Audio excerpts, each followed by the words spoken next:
Oh, sugar honey iced tea. It's the EAC Show.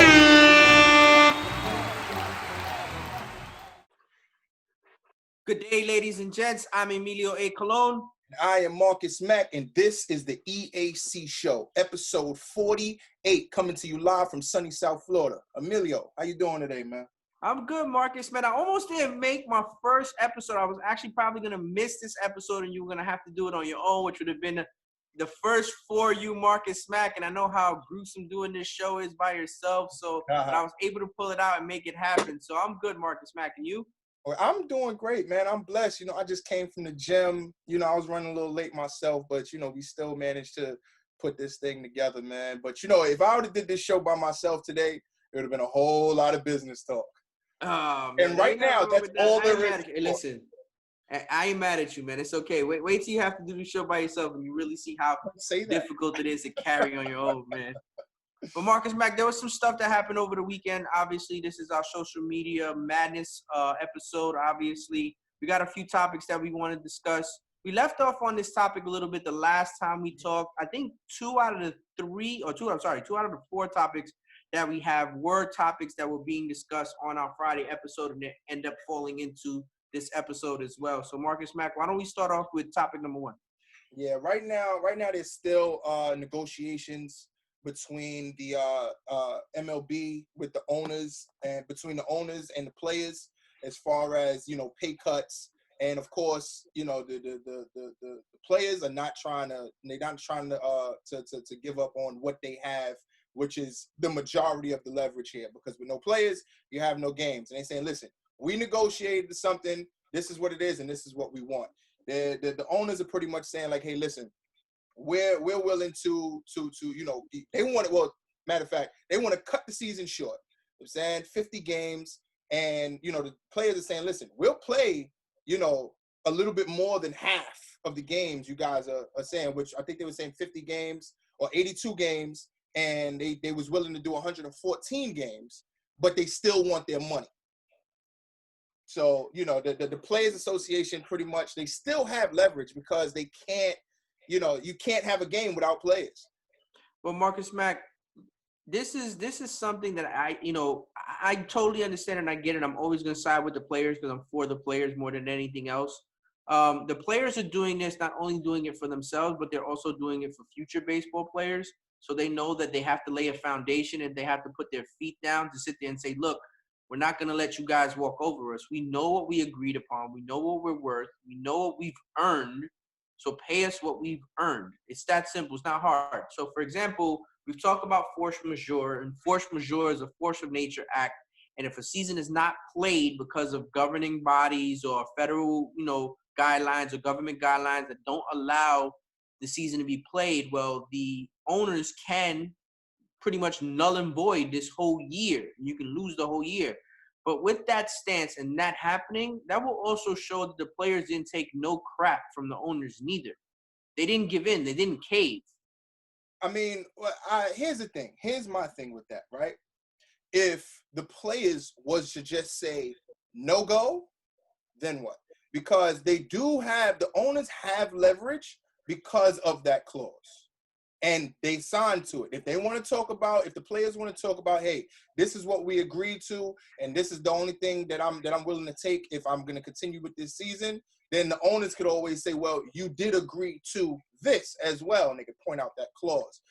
Marcus Mack, baseball is not a sport that, let me rephrase that. Baseball has players that do live below the poverty line, and they do expect money to come in to be able to support their families. The problem is it's not on the major league level. It's on the minor league level. So in all actuality, when you have those players that really live paycheck to paycheck, it's not Major League Baseball players that live paycheck to paycheck. On top of that, these Major League Baseball players make so much money, Marcus Mack, that I've seen it with my own eyes, where people are able to buy houses, cars, boats, invest money with money they haven't even gotten yet, because your Major League Baseball contract is so guaranteed that you can take that to a bank and show them, look, I'm making $82 million over the next 5 years. Give me a $5 million loan right now. And they'll do it gladly because they will hold that contract as collateral. So they know they're going to get their money. You understand? So from a standpoint to where the owners have leverage over the players, they only have leverage over the players for the season. They don't have leverage over the players overall because those contracts are still, they have to be validated. So in 2020, 2021, you might be able to sit there and say, yeah, I have this clause that's not going to allow me to pay you for this year. But what about next year and the year after that and the year after that? There's no leverage no more. The leverage is out the window because now the guidelines are going to be, you're going to be able to play. There's no restrictions. Fans are going to be able to come back. You're going to be able to play games. So the owners are going to be in a position where they're going to be like, look, what do we do now? They have to sink in. The problem that I have is how long it's taking to get this job done. Marcus Mack, if you and I are doing work together, right? You're home and I'm your contractor. You need me, I need you. We're both arguing over price. You want the best deal, I want the best deal. We're going back and forth. Eventually, we're going to meet in the middle. For some reason, it seems like these two, the players and the owners, they do not want to meet in the middle at all. At all. They don't want to meet in the middle. And I think the biggest issue is that the owners is pretty much trying to push the amount of money that they're going to lose because of the fans not in the seats. And the players are pretty much saying like, hey, listen, that has nothing to do with me. This is what we agreed to. This is what you're going to have to pay. Doesn't matter how many games we play. We're willing to play the full season if that's what you want. But you're going to have to pay me the full amount. Now, my thing is now, the owners now, because there's a percentage, because of the percentage that they're saying that they're going to lose, the people who stand to take the biggest hit are the people who's making less money. Like you said, the players who get more money. You said it the wrong way. The ones taking the excuse me. Yeah, the players that make more money or take the biggest hit, and the people who's making less money who are going to take a smaller hit. So, but you know why they're doing that. Tell them why they're doing that. Because there's way more players. There's way more players that's making less money than there is players that's making more money. So now the way I look at it is, there's a saying, they say you cannot conquer a community from the outside. You have to conquer it from the inside. So now what they do is they'll plant a seed, boom. Now they'll have this big gang, if you used to say it, because it's way less players that's making Mike Trout money and way more players that's making in the 5 million, so forth and so on. So now it's like, hey, listen, we'll give you guys such and such and such, but these are the percentages that we're going to take off and, let you guys fight. Marcus Mack, that was well said. I'm sorry I cut you off. That was so well said, and I'm going to explain something to you. That tactic that you just explained was utterly priceless, but that tactic worked in the NFL when the NFL had a collective bargaining agreement. They pitted the players that made the least amount of money against players that made the most amount of money, and then they ended up agreeing to a collective bargaining agreement that some players that make really big money said was completely and utterly trash. But to the players... You know what's good right now with the players in Major League Baseball is they're not willing to fight against each other. Marcus is on his game today. They're not going for it. They say, listen, we want the money that you promised us. That's just it. It doesn't matter who's making what, how much they're making, whatever, because that has nothing to do with it. The bottom line is that this is what you guys promised me, and this is what I want. How many other games you decide that you wanted, because we're still facing the same danger. We still have to, no matter how many games we play, we still face the same danger. The bottom line is we agreed to this amount. This is the amount you're going to have to pay me. If not, we're taking a knee. And I'm like, ooh, it's getting spicy in MLB. Oh, man, it really is, Marcus Mack. Marcus Mack, listen, I tried to reach out to my source today. Unfortunately, he was extremely busy.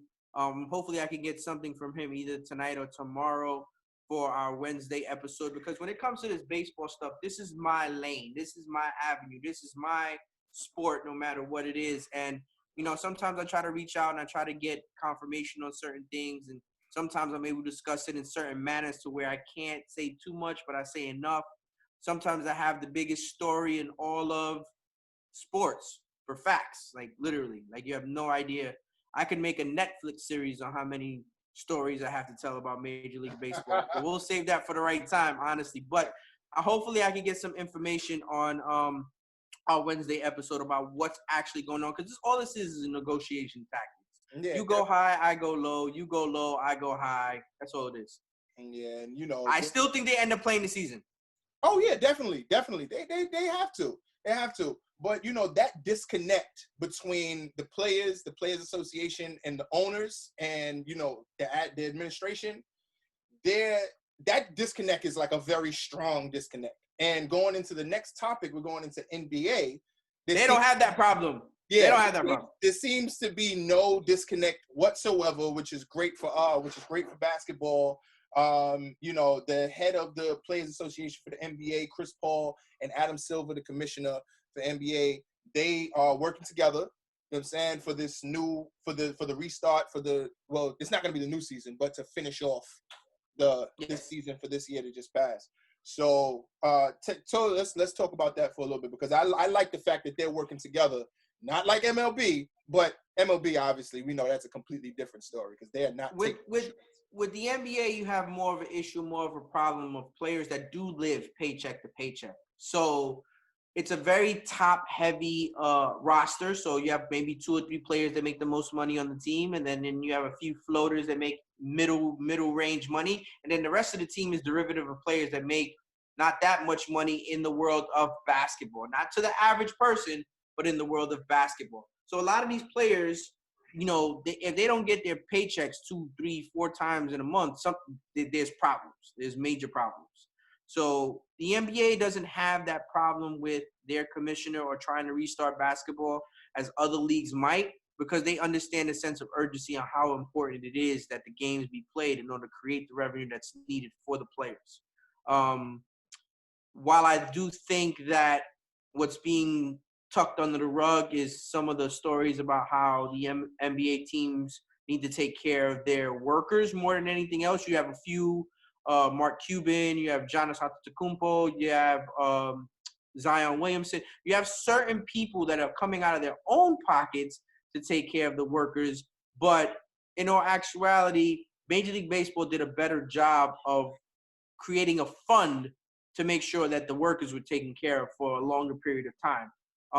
But basketball has did an immense job, Marcus Mack, of trying to get this Orlando Mickey Mouse owns basketball. That's our episode 47 headline. Is basically they're trying to get it going. And I think it's going to be a really good idea. I really do feel like that playing the way they're playing with no conferences, where you got East playing West Coast teams and vice versa, 1 versus 16, 2 versus 15, and then you got playing games as well where guys can play in to the league, to the playoffs. I think that's really, really interesting. I think it's going to work underneath the circumstances. I really just don't hope that the fans don't start criticizing it. Oh, that's not a real championship that the Lakers won or the Bucks won or whoever, Toronto, whatever, because of this tournament format. Well, I mean, I think there will be criticism. I think there definitely will be criticism because you can't satisfy everybody. But I think first and foremost, they have to get the business together. Let's get the business out of the way so we can get you guys entertained. And, the point that you made earlier was a great point. The fact that we're dealing with this pandemic right now, right? But what about, we signed contracts for so many seasons. So what about after this pandemic? You understand what I'm saying? So let's figure this thing out right now so we can get this content out to the fans, out to the people that love what we do, and let's get back on the court. Let's get back out on the field. And I think just coming to some kind of arrangement, because this is not going to last forever. So let's let's come to some kind of arrangement now, because then once the 2021 season for all sports comes back around, then it's like, okay, now we're getting back into the flow of things. The owners would make their money. We could renegotiate, do whatever we need to do. But for right now, we need to get the players back out on the courts, back out on the fields. We need to get people back watching basketball, baseball, football, tennis, golf, all that good stuff, because people want sports. Marcus Mack, the best analogy that I can give you about what's going on right now in all of sports is some sports get it and some sports don't. And it's basically like if I took a knife and I cut you in your arm, right?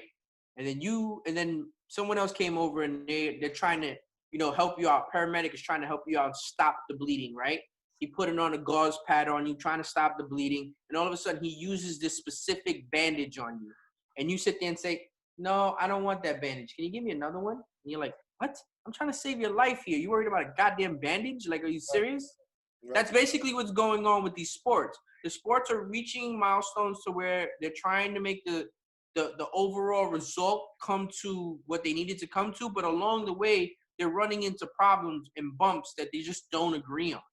Yeah. I mean, I think in all negotiations, in all business, it's the same thing with, the sports world, it's the same thing with music, it's the same thing with any form of sports. Is going to be people that don't want certain things because it has to go one way, it has to go this way, but there has to be games going on because there's people missing a whole lot of money. It's not just about the fans, it's not just about the owners, it's not just about the players, it's overall, and not everybody's going to be completely happy, but this time too shall pass, and we need to get things going. We need to get the ball rolling, and eventually somebody has to come to some kind of agreement. Just right now, it's just a little stiff. And I'm going to tell you right now, Marcus Mack, once the ball gets rolling on some of these sports and they actually start playing again, people are going to criticize what's being played at the present moment. They just, right. People are, like you said earlier, they're never satisfied. They're always going to critique. They're always going to complain because that's the easier route to go. Instead of sitting there and being appreciative, damn, we actually have something. Thank you. I appreciate this. They can be like, oh, well, I don't like this. Well, I don't like that. Well, they should do this. Well, they should do that. Just be thankful that you have something to watch.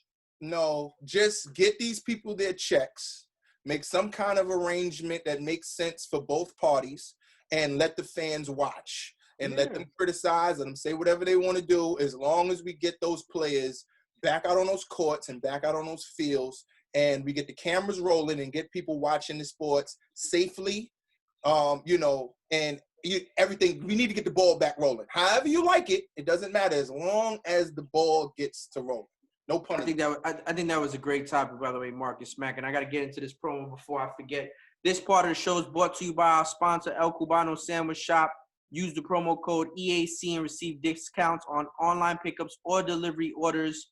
Enjoy a cafe con leche, and hopefully Marcus Mack doesn't eat all of the croquetas there. You can have a pre-workout shot of that Cuban coffee to start your day. The daily lunch special and their steak sandwich is next level. Once again, use the promo code EAC. That's elcubanosandwichshop.com or 954-906-5110. Remember, use the promo code EAC. I always got to, give you a little jab when it comes to those croquetas. Yeah. The funny thing is I go in there and I get the same situation every time. I get the 6-piece croquetas with the sauce, with the little orange sauce, and a jupina every time. Every time. It never fails. So, mommy know my name. She said, oh, you want the croquetas? Anything else with that? Yeah, just make sure you give me 2 sauces, please. So we bringing up some more stuff that we spoke about for on Friday today. Wait, before you get into that, Marcus Mack, just remind them, this is a very pro Dana White show. We are big, big fans of Dana White. Yeah, we're big fans of Dana White. But there's a situation right now. I think Dana White is going to come out on top on this one. Definitely. He's definitely going to come out on top because he's a mastermind. But Jon Jones is willing to relinquish his title. He's willing to just give it up because the feud between him and Dana White is becoming very strenuous between them, and the dispute is just too much. And he's just willing to relinquish his title and let 2 other fighters fight for the title. And he's just willing to step back because it's just too much going on. The lies and, the alleged lies from Dana White. So, Marcus Mack, our first 2 topics in the show were about business. This is relinquishing a title, but this is also about business. This is a leverage move. Negotiations on a new, how much money and wages that Jon Jones should be making they're not looking good for him as Dana White goes back and forth for how much he feels Jon Jones should be paid to defend his title. And Jon Jones wants a certain number. And it's been publicly feuded, on the internet back and forth between them 2. And like I said earlier, we're definitely a pro Dana White show. And Dana White has completely and utterly said, look, I didn't tarnish Jon Jones. Jon Jones tarnished himself. Right. So from a business standpoint, Dana White has a point. I'm not going to invest in somebody that is so risky. It doesn't make sense. I'm not going to make you, quote unquote, the LeBron James of our sport when you don't even want to be the LeBron James of our sport. So Jon Jones relinquishing his title, in my opinion, it's a smart move because it then allows two other people to become a champion, and it then shows what kind of value you have. So then maybe later on down the road, you can sit there and say, well, these guys ain't really the champ. I'm the champ. I gave up my title because I couldn't agree to a number and make you get a bigger number later on. So I think it's a smart move, but I don't. Just walk away from UFC altogether. Yeah, but there's plenty of fighters that have done that, Marcus Mack. George St. Pierre did the same exact thing. He got tired of it. Tito Ortiz was another one. It always gets to a point where this becomes over money. And one thing that Dana White's understand is that the show must go on. He doesn't care if you're Chuck Liddell, Tito Ortiz, George St. Pierre. He doesn't care what kind of big names you are. He'll literally just move on to the next one. He'll find the next superstar. Conor McGregor, hands down, is probably one of the biggest names in the world. And Conor McGregor got a fight with Floyd Mayweather, and UFC is still trugging along with fights left and right, nonstop. But my thing is, I feel like Dana White does have the upper hand here. And Jones is pretty much saying that there was something said that wasn't said, and it's like, do you really think you're worth $30 million?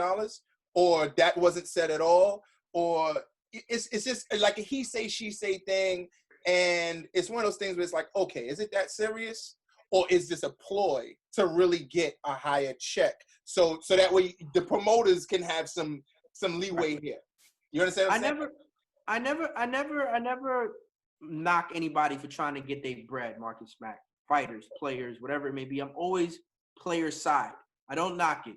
But Dana White does have respectable arguments. Like, he has actual facts to sit there and be like, yo, you are a person that has committed DUI offenses. You are somebody that has done hit and runs. You are a person that's been caught with cocaine and suspended from the UFC multiple times. Like, these things are adding up. And I can't afford to put my heavyweight champion and my main moneymaker. I can't risk it on you. He's not. What is he saying that's wrong? He's not saying anything that's wrong. I think the chaos begins where where Jones is saying that Dana White said something that Jones said something that he didn't. And it's like, listen, I want to pull out my violin and just start playing it. Yeah, it's like, come on, man. Just leave it alone. I think it has to be a ploy. I think what you said is definitely on point. It has to be a ploy for you to just pop back up and for something. But I don't know, because I think that Dana White, if he is saying that, hey, you're not worth the $30 million, he's absolutely right. And he has Marcus Mack, there's a famous saying that there's never nothing new under the sun. Mm-hmm. Never, right? And the reason why there's never new under the sun, because this happened to Muhammad Ali many years ago, when Muhammad Ali was forced to vacate the title because he was supposed to be drafted into the military. He vacated the title. A couple other boxers for it. I can't remember off the top of my head. I think one of them was Joe Frazier. They fought. Frazier became the champion. Muhammad Ali then ended up figuring out his whole not drafted to the military stuff. He didn't have to go because of his freedom of religion, because he was a Muslim and he didn't want to go fight no Viet Cong or whatever it may be.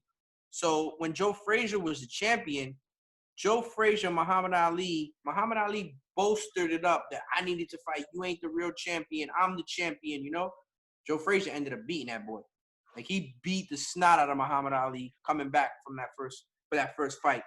So there was a rematch clause in the contract, but what happened was Joe Frazier agreed to fight George Foreman before he fought Muhammad Ali. So it was like a fight before the main fight. Just so happens George Foreman knocks out Joe Frazier. So there's no real reason to fight Joe Frazier anymore. So Muhammad Ali has to fight George Foreman, which ended up being the big fight in Africa, and Muhammad Ali won. And, so basically going away from something in order to make the next event bigger when you come back to it has already been done 10 times over in sports. There's a blueprint already set. All right. I agree.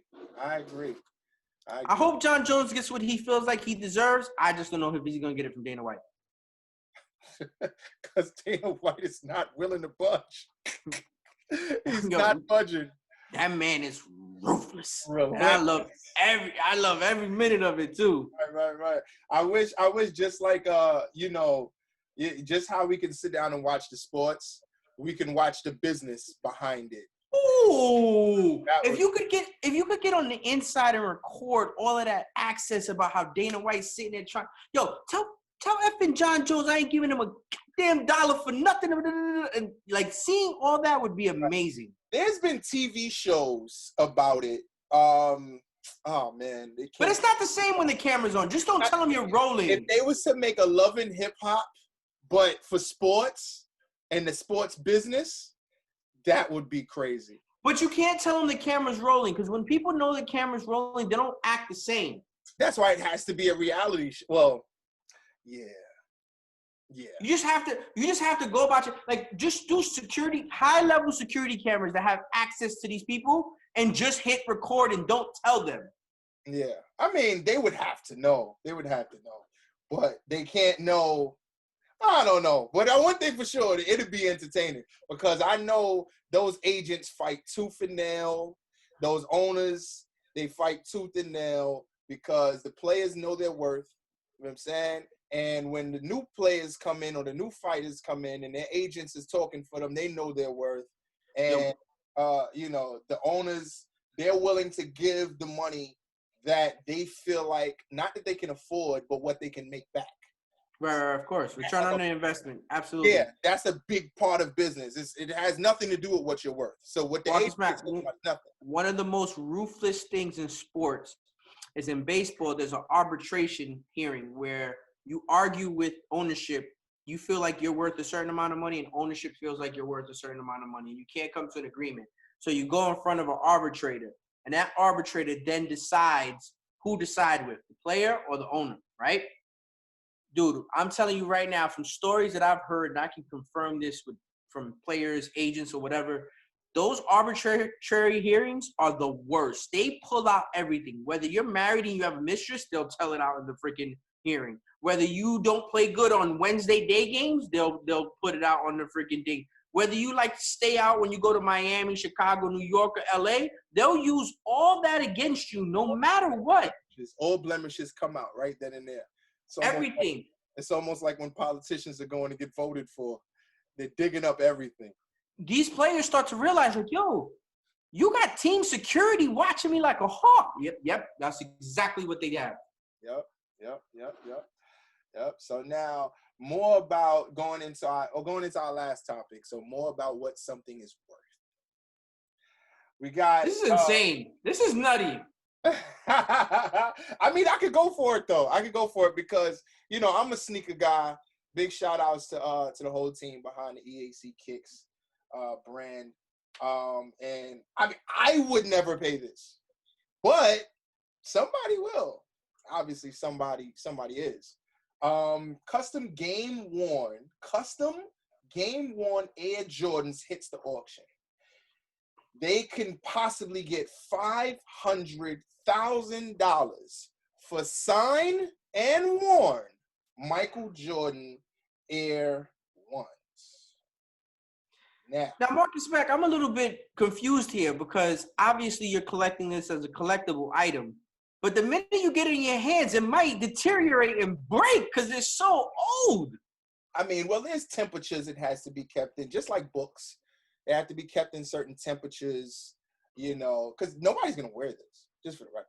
They're not going to wear it. No, of course not. But what I'm saying is you got to have, like, white gloves on and have, like, baby skin to touch it, and, like you blow on it, like baby skin. Like, I'm just saying, like, you. Like, how do you handle an art? Because this is an artifact. When it's getting that much money, it's an artifact. So how do you handle an artifact that, what is that, 1985 he wore those? Yeah, that was for the season of 85, 86. Marcus Mack, we're talking about what, 35 years ago? Yeah, approximately. The glue on those sneakers are so done. The stitching is a wrap. Like everything is finished on that thing. Yeah, they're pretty much falling apart. They probably smell like, you know what? Nah. Well, yeah, I'm quite sure they took really good care of these sneakers. Really good care of them. The question is, the person who's collecting them, are they going to take really good care of them? So, don't get me wrong. Like, I get people spending astronomical money on things that they value or sports memorabilia that they want. Like, I mean, I remember when Mark McGwire's home run ball sold for $4 million. We're talking about a baseball, Marcus Mack. $4 million for a home run record baseball. Now you're a baseball fan. Would you have paid that? No, absolutely not. I just don't see. To me, it's not, the sentimental value really doesn't matter. Like, I don't have that emotional attachment to something like that. It doesn't do it for me. And as you can see, Marcus Mack has pulled up the sneakers on YouTube. If you're watching, they're Jordan 1s. Yo, the white on the sneaker is nice, but the white on the actual sole of the sneaker looks like mildew and mold.